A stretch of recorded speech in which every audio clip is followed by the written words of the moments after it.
Everyone thinks I was the victim, but if they knew what I did behind closed doors, they'd never look at me the same again. Welcome to Reddit Toxic Family Telltales channel. New episode every day. While I was hunched down in the back row trying to make myself invisible, my teacher's trembling voice cut through the silence. Did you all call your parents goodbye? My stomach dropped. What kind of question was that? My girlfriend Molly reached under my desk, slipping her hand into mine. Her palm was icy cold, but the pressure of her grip grounded me. She whispered, desperate, "Mrs. Dotson, please, you have to let us go. Legally, you can't keep us here." Our teacher, Mrs. Dotson, wasn't the same woman we'd known all semester. Her mascara ran down her cheeks in black streaks as she shook her head. "I'm sorry, but if I let you leave, the gunman might find you. We need to stay here. We have to wait." I swallowed hard, turned to Molly, and forced my voice steady. "Don't worry, babe. I'll figure something out." But inside? My chest was pounding like a war drum. Mrs. Dotson had locked us all in. The door bolted shut. 20 of us crammed into the room, the air thick with fear. She'd been off all week, muttering about warnings, jumping at every sound, but today she'd gone too far. Suddenly she shrieked and jabbed a finger toward the door. "There. Did you hear that? Gunshots. Everybody down." The class froze. No one had heard anything. We exchanged panicked glances, but Mrs. Dotson's whole body was shaking as she clutched a rosary tight to her chest. She drove us all into the farthest corner, away from the windows. Then she dropped to her knees and started praying in Latin. Some kids whimpered. Others frantically texted their parents. My phone buzzed nonstop in my pocket. Basketball practice had started hours ago. Drama rehearsal was missing half the cast. People knew we weren't where we should be. I couldn't take it anymore. "Mrs. Dotson," I interrupted, "what if we climbed out the window? We're only on the first floor. We could run for help." Her eyes went wild and she shook her head so hard I thought her neck might snap. No, the gunman has people outside waiting. The moment you step out, they'll shoot you. I won't let you leave." She started moving from kid to kid, hugging us, whispering how much she loved us. Everyone recoiled from her touch. This wasn't the sharp, strict teacher who always corrected our grammar with a raised eyebrow. This was someone else entirely, sweaty, wide-eyed, broken. Then Bradley, the class clown who usually slept through lectures, stood up. Arms crossed, defiant. "You're so crazy, you're making me want to actually do homework. Let us out, you witch." Mrs. Dotson's face twisted. "The only dismissal you'll get is straight to hell." The room went silent. Then Bradley said, "Fine. Let's do it." He started toward the door. Her mask shattered instantly. "I'm sorry, sweetie. I can't let you leave. I have to protect you." She reached for him. And in that moment I saw it. The keys. Hanging from her belt loop. I slid closer, every movement calculated, praying the metal wouldn't jingle. Molly spotted what I was doing and broke into loud, fake sobs, drawing Mrs. Dotson's attention. My fingers shook as I unclipped the keys. Cold steel heavy in my hand. I crawled low like we were in an actual war zone. My heart hammered so loud I swore she'd hear it. I jammed one key after another into the lock until click. The door swung open. "Run!" I screamed. Chaos exploded. 20 kids bolted at once, shoving past Mrs. Dotson as she screamed, clawing at sleeves, trying to drag us back. But we were gone, down the hallway, through the front doors, bursting into the open air of the parking lot. And then police cars. Everywhere. Officers with hands on their weapons, ready to fire, until they realized we were just kids. Terrified, breathless kids. I ran up to the nearest officer. Our teacher lost it. She kept us locked in for 4 hours. His jaw tightened. He nodded slowly. "We're sorry we took so long. We only got the call after searching her house. And what we found." He reached into his chest pocket, pulled out a small notebook, and his expression darkened. He scribbled something down, shook his head. Other cops murmured urgently into radios behind him. My legs buckled under me. Whatever he wasn't saying, it was bad. Finally, he looked up. Her house had walls covered with newspaper clippings of school shootings.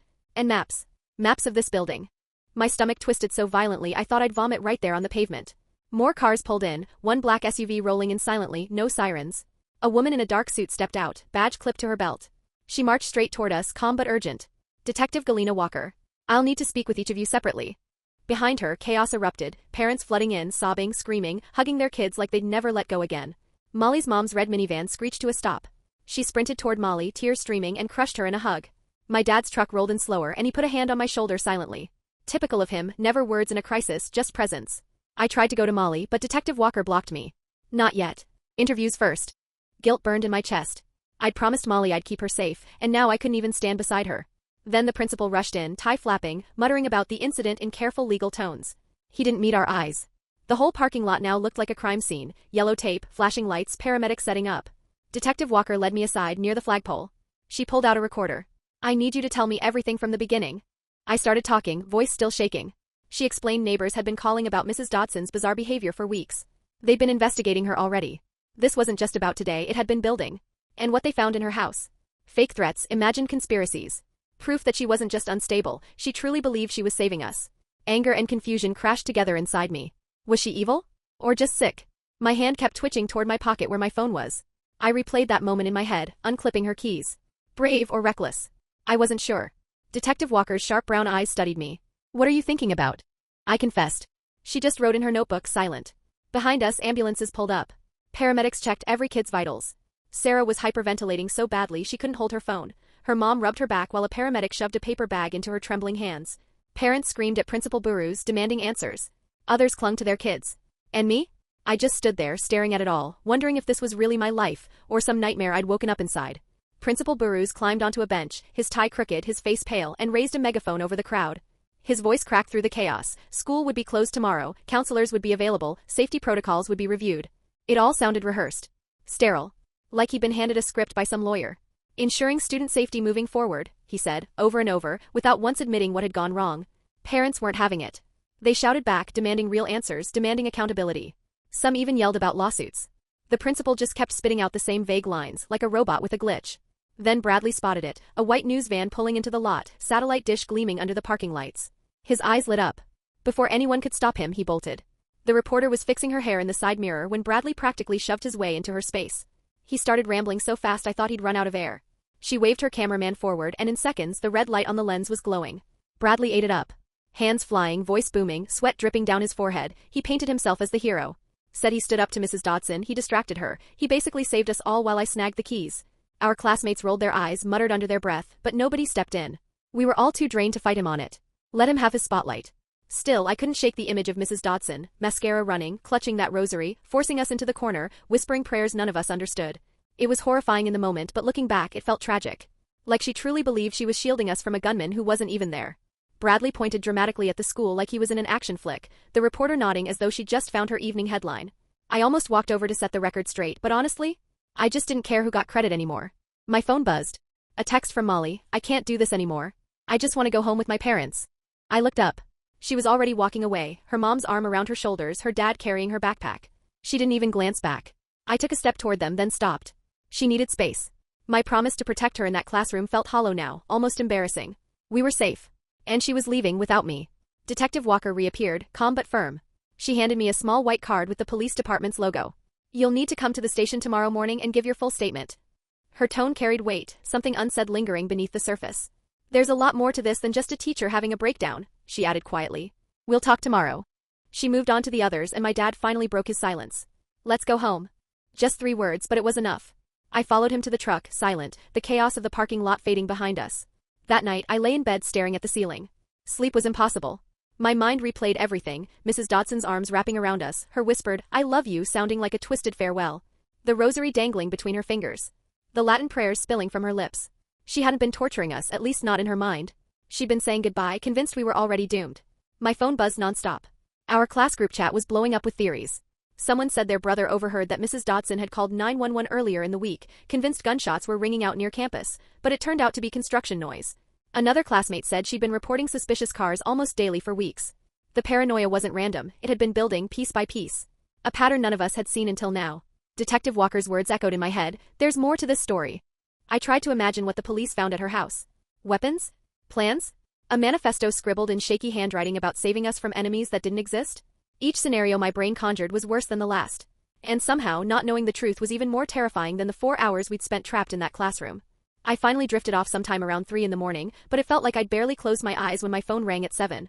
Detective Walker's name lit up the screen. Her voice was calm but urgent, she needed me at the station sooner than planned. They'd been combing through Mrs. Dodson's 911 calls from the past month, and the pattern was chilling. Almost daily reports, starting with strange cars parked near her house, escalating to people following her and eventually, supposed shooters stalking the school. I threw on clothes and my dad drove me downtown. The police station was an old brick building that looked like it belonged in some 1950s cop movie. Inside, fluorescent lights buzzed overhead, and everything smelled faintly of coffee and paper. Detective Walker met us in the lobby and led me into a small interview room, just a table and 4 chairs. She opened her laptop and spun it toward me. The image on the screen knocked the wind out of me. Mrs. Dodson's living room wall was plastered with newspaper clippings about school shootings, some dating back years. Red string connected them like a crime board in a thriller movie. It looked like she'd been living inside her own private nightmare for months. Walker clicked again, this time a sticky note-covered seating chart of our class. Every desk marked, with notes about who sat closest to doors and windows. Then she hit play on an audio file. My stomach clenched. Mrs. Dodson's voice, panicked, shrill, insisting automatic weapons were going off near her house. You could hear fireworks crackling faintly in the background, but she was convinced it was gunfire. She called 4 times that night. Each call sounded more desperate, more frantic. Walker explained the dispatchers had flagged her number because they were worried about her mental state. Even her neighbor, a man named Evander Gray, had called twice in the past 2 weeks. He'd caught her wandering the yard at 3 in the morning, flashlight in hand, swearing intruders were hiding in her bushes. When he tried to calm her, she accused him of being part of the plot. For her, everyone was either an ally to protect or an enemy to fear. Then Walker placed a large plastic bag on the table between us. Inside, dozens of white envelopes, each one labeled with a student's name in Mrs. Dodson's neat, teacher-perfect handwriting. All dated 3 days ago. She found mine, held it up. Asterisk, do you want to know what she wrote about you? Asterisk. I shook my head quickly. I wasn't ready for that. At that moment, my dad's phone buzzed. An email from Principal Burrows. He was calling the whole thing a mental health crisis, assuring parents that protocols were under review. His words felt cold, sterile, like he cared more about lawsuits than the fact that his students had been locked in a room for 4 hours. Walker flipped her laptop again. Another photo. This time, my blood ran cold. A handgun. Sitting inside Mrs. Dodson's bedroom safe. Next to it, 3 boxes of ammunition. She'd bought it all 2 weeks ago legally, after convincing herself an attack on our school was imminent. And that wasn't all. In the next photo, a black backpack by her front door. Packed with zip ties, duct tape, rope, a hammer, and first aid supplies. A go bag. She'd been preparing to defend us. It wasn't random panic. It was planned, deliberate, and terrifying. 3 days later, I had my first session with the school counselor, Rachel Addison. She was calm, warm, like she'd seen kids crawl out of nightmares before. She taught me this breathing exercise: inhale for 4, hold it, exhale for 4. She said my constant scanning of crowded rooms was called hypervigilance. Totally normal, she promised. Didn't feel normal to me. She even made sudden noises while I practiced breathing, to train me not to flinch at every sound. Then came grounding exercises, naming 5 things I could see for I could touch. It helped, sort of. Halfway through, my phone buzzed. Molly. Finally. My chest tightened until I read her text. She wasn't ready to see anyone. Not even me. She needed space. She didn't want to feel like she had to be strong for other people. I got it. I really did. But it still cut deep. That same night, Bradley was at it again, this time on Instagram. He claimed I almost got everyone killed by unlocking the door, that I hadn't thought about what was waiting outside. Comments exploded. Some kids defended me, others sided with him. Watching the argument unfold felt surreal, like they'd all forgotten we'd actually lived through it. Meanwhile, Bradley was playing hero in his own fanfiction while I sat at home trying to convince myself I hadn't just been reckless. 2 days later, back to the station for my official interview. Walker recorded everything while I walked her through the keys, the door, the decision. At one point, she leaned forward and asked, asterisk, did you ever consider that Mrs. Dodson might have been right about a threat outside? Asterisk. That question hit like a gut punch. It echoed in my head long after I left. Had I done the right thing, or had we all just gotten lucky? Later, my dad told me another parent had overheard Principal Burrows running an emergency staff meeting. They were scrambling to draft new protocols for spotting mental health problems in teachers. Not because they suddenly cared, but because parents were already talking lawsuits. By the next week, I was back in counseling with Rachel. We dug deeper into why I felt like I had to be the protector in that classroom. She explained it was trauma, me trying to take control after Mrs. Dodson stripped all of ours away. Her words stung but also lifted some weight. I wasn't a hero. I wasn't a failure. I was just a kid trying to survive an impossible situation. And now my homework? Learning how to breathe properly. While Bradley, he's out there acting like the main character of an action movie, typing away online about how my reckless door stunt nearly doomed us all. Life after trauma isn't what anyone tells you it'll be. It's therapy sessions with jump scares and breathing drills, while your classmates rewrite the story of what actually happened. 3 days later, Detective Walker called me back to the station. When I walked into the interview room, she already had a thick folder spread open across the metal table. She slid the papers toward me, 12 different reports Mrs. Dodson had filed with the school board over the past month. Each one more unhinged than the last. At first, she complained about strange cars in the lot. Then gangs plotting to storm the school. Then terrorist cells recruiting students. With each page, her handwriting got sharper, more frantic. The dates showed the paranoia snowballing week after week. Walker tapped the final report. Asterisk, the administration finally scheduled a mental health evaluation for her. But it was set for next week. Asterisk. Too late. That night, the local news ran a full segment on her. They flashed old photos across the screen, her holding awards, smiling as she received Teacher of the Year 3 different times. Former students swore she'd been kind, dedicated, almost obsessive about student safety. The reporter's voice lowered. Something had shifted 2 months ago. I couldn't shake it. So I dug out the phone book, a real phone book, and found Evander Gray's number. He was the neighbor Walker mentioned.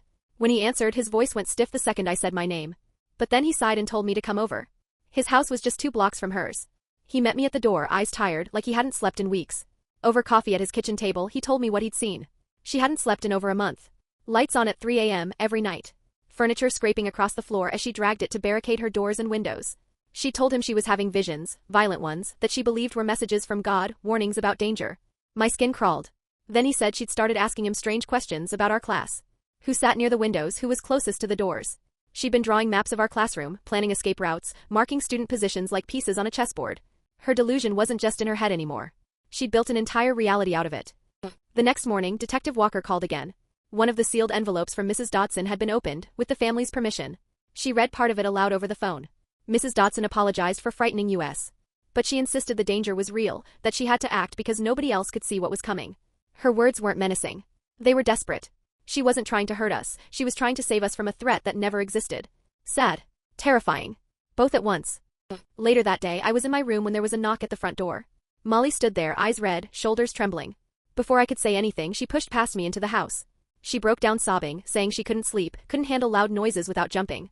Then anger burst through the tears. She accused me of making her feel weak, of smothering her with promises to protect her.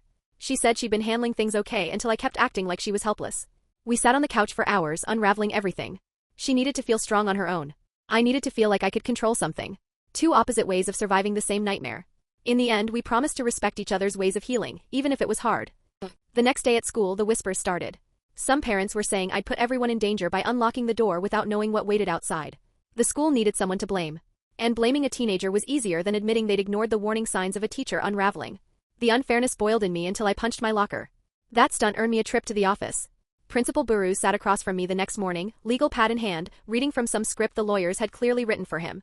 He asked about my decision-making process during the incident, like I'd been in some tactical training program.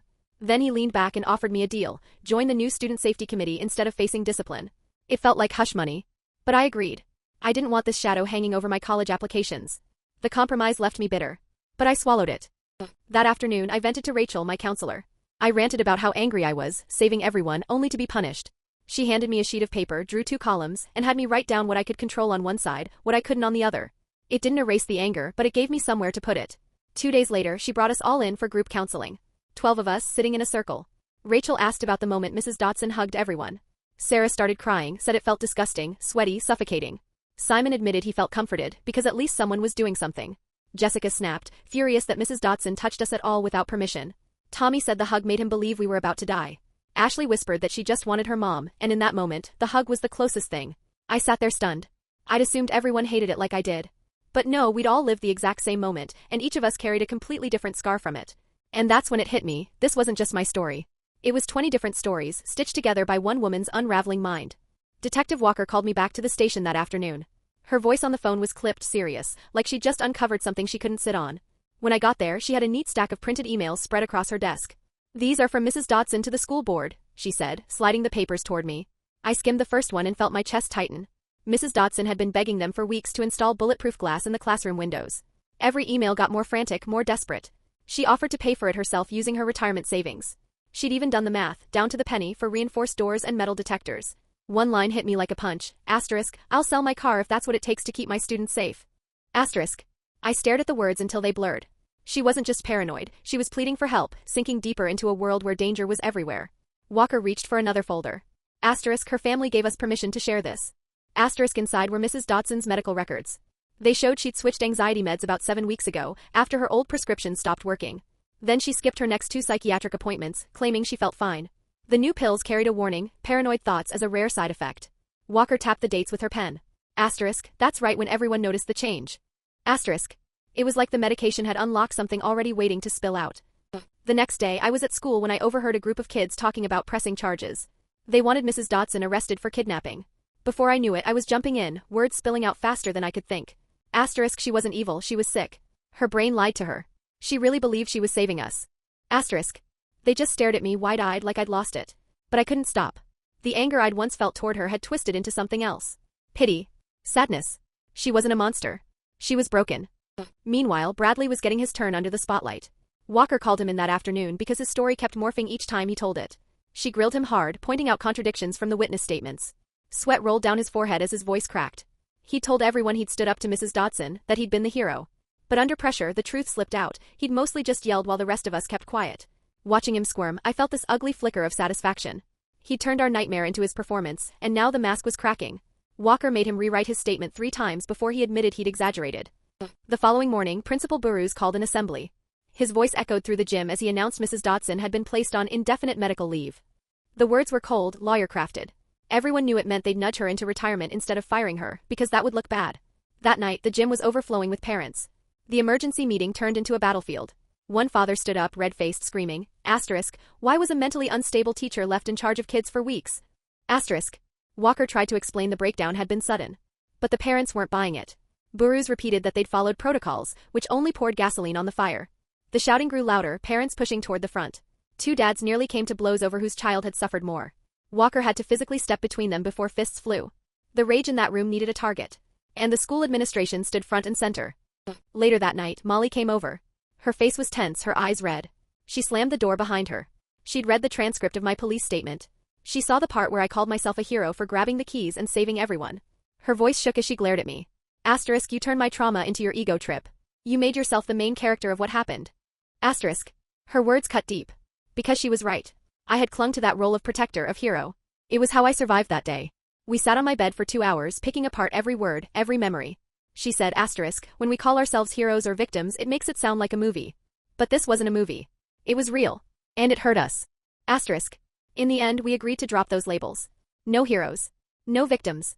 Just two kids who lived through something terrifying, trying to figure out how to keep living after. The next morning, the local news played one of the 911 calls made from our classroom that day. I was sitting in history class when someone pulled it up on their phone. At first it was just static, then Sarah's crying filled the room, her voice sharp and panicked through the speakers. My chest tightened instantly. My throat closed like I couldn't pull air in. I shoved my books into my bag and bolted. By the time I hit the hallway, the panic attack had me in its grip. I slid down the wall, shaking so hard my teeth rattled. The nurse found me there, crouched on the linoleum, trying to get words out that just wouldn't come. I thought I'd been handling everything. But hearing those sounds, the raw terror of that day, dragged me right back into the corner of that classroom. 3 days later, I decided to try basketball practice. I figured getting back to normal routines would help. But the moment I heard sneakers squeaking on the polished gym floor, my brain flipped. All I could picture was Mrs. Dodson's shoes pacing back and forth in front of the door. My hands trembled. Every shot I took went wide because I couldn't stop scanning the exits. After 10 minutes of drills, I rushed outside and threw up in the parking lot. Coach found me sitting by my car, pale and drenched in sweat. He put a hand on my shoulder and said quietly, "Take all the time you need." 2 weeks later, my phone buzzed during lunch. Detective Walker. She wanted me at the station after school. I drove my beat-up Honda across town and found her waiting in the lobby, a thick folder tucked under her arm. She led me back to the same interview room where I'd given my statement. She opened the folder on the metal table. "The prosecutor filed charges for false imprisonment," she said, flipping through highlighted pages.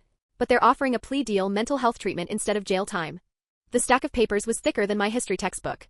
Seeing Mrs. Dodson's name typed in bold letters at the top of official court documents made it all real again.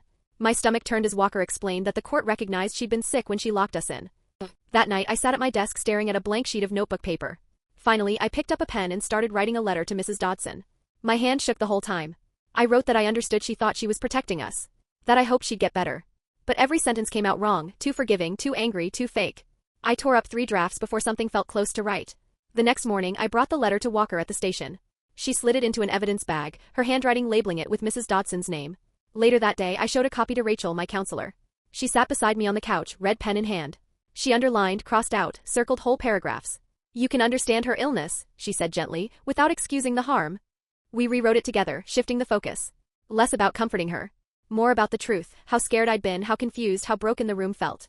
The next day, Principal Burrows stopped me in the hallway. He wanted me in his office after last period. His smile was too wide, too polished. On his desk sat a folder labeled Student Safety Committee. He asked me to speak at their first meeting next week.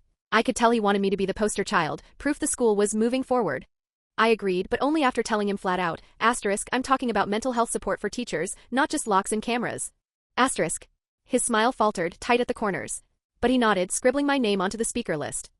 That night at dinner, my phone buzzed with a text from Evander Gray. He said Mrs. Dodson's family had moved her to a treatment facility an hour away. Attached was a photo of her house. Empty. A for sale sign stuck in the yard. It looked smaller than I remembered, stripped of the shadows and fear. Evander wrote, "The whole neighborhood feels strange without her checking on everyone all the time." I stared at the picture for a long time, the house that had once held her obsession now just another piece of real estate. 3 days later, Detective Walker called me back to the station. This time she led me past the cramped interview rooms and into a larger conference room. Papers, photos, and evidence bags were spread out across the long table like pieces of a crime scene puzzle. There it all was, every fragment of Mrs. Dodson's unraveling. The wall of newspaper clippings on school shootings covered in jagged red marker. The audio recordings of construction noise she'd reported as gunfire. The sealed goodbye letters she'd written to each of us. The black go bag stuffed with zip ties, duct tape, rope. The handgun she'd bought just 2 weeks before she locked us in. And the medical records showing she'd missed 3 psychiatrist appointments after switching to a new anxiety prescription. Each item was tagged with a yellow case number. Seeing them all laid out together hit me harder than I expected. It wasn't random. It wasn't sudden. It was a collapse piece by piece until she couldn't tell the difference between danger and her own fear. At my next counseling session, Rachel had me bring the letter I'd written. She asked me to read it out loud. My voice cracked halfway through. By the time I got to the part about being just a scared kid trying to help, the words blurred through tears. I broke down harder than I had since the day we escaped. Rachel slid the tissue box across the table and let me cry. "You did the best you could in a situation no teenager should ever face," she said softly. Letting the tears out felt like dropping a heavy backpack I hadn't realized I'd been carrying for weeks. The following week, Molly started coming to sessions with me. We sat at opposite ends of Rachel's couch, stiff at first. Rachel helped us build a system, hand signals. Touching our chest meant I need space. Reaching out meant I need support. We practiced while talking through memories of that day. It wasn't perfect, we still messed up, but it gave us a way to stop fighting over who was handling things better. One Tuesday morning, Bradley shuffled up to my locker before first period. He stared at his shoes, mumbling. Sorry for saying that stuff online. About you almost getting everyone killed. The words came out rough like each one scraped his throat on the way up. I knew it nearly killed him to say it. We weren't suddenly friends, hell, we'd probably never be friends, but the raw anger between us finally thinned out into something quieter. Just avoidance. That afternoon, the principal blasted an email to everyone. New rules. Monthly mental health check-ins for teachers. Clear emergency plans so no one teacher would ever again decide whether to lock students inside. It felt too little too late, like bolting the barn door after the horse already ran, but at least some good might come out of what we endured. 2 days later, Rachel texted me a link. The local paper had just published her op-ed. She changed our names, but I knew which parts were mine, the words about feeling responsible for everyone, even though I was just a kid. The article pushed for better support for both teachers and students living with trauma. My dad read it over his cereal, nodding along. The comment section was a war zone, some parents demanding Mrs. Dotson go to prison, others saying she needed treatment. Some people called us brave, others said we were just lucky nothing worse happened. Rachel had even included my line about grabbing the keys, how it felt like the only choice, even though I had no idea what would happen next. That afternoon at basketball practice, things finally clicked a little. Coach had me start small, just dribbling drills while the rest of the team ran plays. When my breathing spiked, I stepped outside, counted backward from 20 like Rachel taught me. Then I came back in. I managed to shoot free throws for 15 minutes straight. The squeak of sneakers still made my chest tight, but I stayed on the court the whole hour. Nobody teased me for taking breaks, but I caught my teammates watching out of the corners of their eyes, quietly making sure I was okay. After practice, my phone rang. Detective Walker again. She asked me to swing by the station. When I got there, she handed me an envelope. My name was written on the front in Mrs. Dotson's shaky handwriting. Inside, just 2 sentences. Thank you for staying calm. I'm getting the help I need. Walker said the doctors thought it might help her recovery to know we were okay. I folded the note carefully and slipped it into my pocket. For the first time in weeks, the knot of anger I'd been carrying started to loosen. That night, I wrote her back. Just one line, I hope you get better. Simple. Honest. Enough. Principal Burrows left me a voicemail asking me to come by his office before first period. When I walked in, he already had a letter waiting on his desk, stamped with the official school letterhead. It said my disciplinary review was officially closed, due to extraordinary circumstances and completion of safety committee service. In plain words, I was cleared of any wrongdoing. He slid me a pen, had me sign a copy for their files, and handed me the original to keep. It should have felt like closure. Instead, it felt ridiculous. I never should have been in trouble in the first place for doing what I did. Still, I folded the letter and slipped it into my backpack. At least it was over. 3 days later, the student forum was held in the gym. Nearly 200 people filled the bleachers, the air buzzing with whispers and tension. When my name was called, I walked to the microphone. Every eye locked on me. My palms were sweating, but I forced myself to look straight at them. I told them fear makes people do things that don't make sense later. That Mrs. Dotson truly believed she was protecting us. I said I wasn't a hero and she wasn't a villain. We were just scared human beings caught in a nightmare that felt real, even if it wasn't. Some parents frowned, visibly angry I wasn't demanding she rot in prison. But others shifted uncomfortably like they'd been waiting for someone to admit the truth. It wasn't as simple as good guys and bad guys. Bradley, of all people, actually nodded. But I couldn't ignore the timing. Walker's evidence dump, the 12 ignored reports suddenly matching, Burrows forming committees, Rachel editing my letter until it sounded like PR-approved therapy. Everyone seemed to be apologizing only now that lawyers were circling. After the forum, Molly found me at my locker. Neither of us spoke as we walked down the hall together. We stopped in front of the classroom door. Through the narrow window I could see the changes, new posters, desks rearranged, like the room had been scrubbed of its history. We stood there, breathing side by side, hands clasped. No words. None needed. After a few minutes, we turned and went our separate ways to class. The silence said everything. That afternoon, my mom showed me an email from the district. Mrs. Dotson had officially retired. Her case would be handled through mental health court instead of criminal court, mandatory treatment, not prison. The email was packed with legal jargon, but the message was clear: she was too sick to be punished like any ordinary criminal. Some parents raged on Facebook demanding justice. Others, though, seemed relieved. Maybe even grateful that she was getting the help she'd needed all along. 5 weeks later, I was walking down the hallway when someone slammed a locker. My body jolted, but just a little. I caught my breath, counted like Rachel had taught me, and the panic ebbed away. The breathing exercises worked most days now.